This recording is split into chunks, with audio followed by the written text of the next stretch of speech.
we believe that INEC has to prove itself.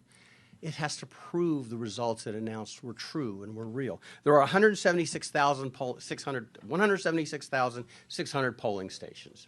That's a lot of polling stations. INEC's rules required each polling station to collect the votes, count the votes, and they do it the old-fashioned way. They get the paper votes, they count them. They put them in stacks for each of the primary candidates.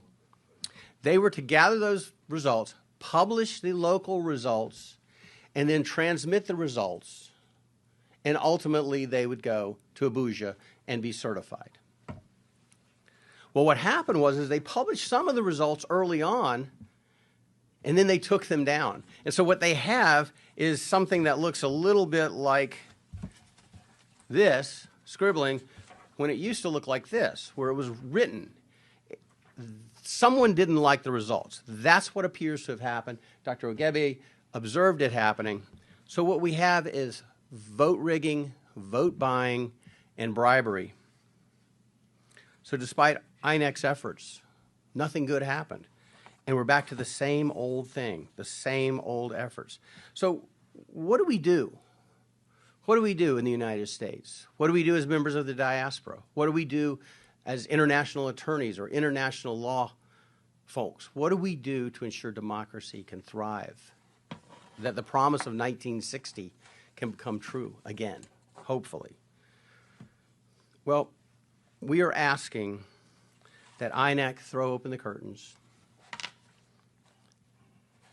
and let the full light of truth come in to prove the transparency and the veracity of the results they've announced. If the results are true, they should be able to prove it. It is absolutely not extraordinary to ask them to prove it. Show me your math. We've all gone to school. Show me your math. You've got a number. Show me how you got to that number. Prove what you did. There can be no debate that the initial investigations indicate that they were savaged. The rules were savaged. The rights of the electorate were savaged. It was polluted by blatant and widespread corruption.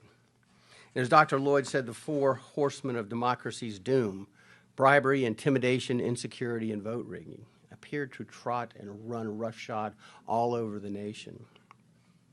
They were harnessed to skew the results. We, NADECO, call upon the people of Nigeria to act peacefully, but to demand that proof be provided to them, that INEC prove the results they've announced. We also call upon the international community to join together with the Nigerian judiciary in a concerted effort to condemn and set aside the hastily announced results and instead proceed with the solemn seriousness this deserves. Again, one of the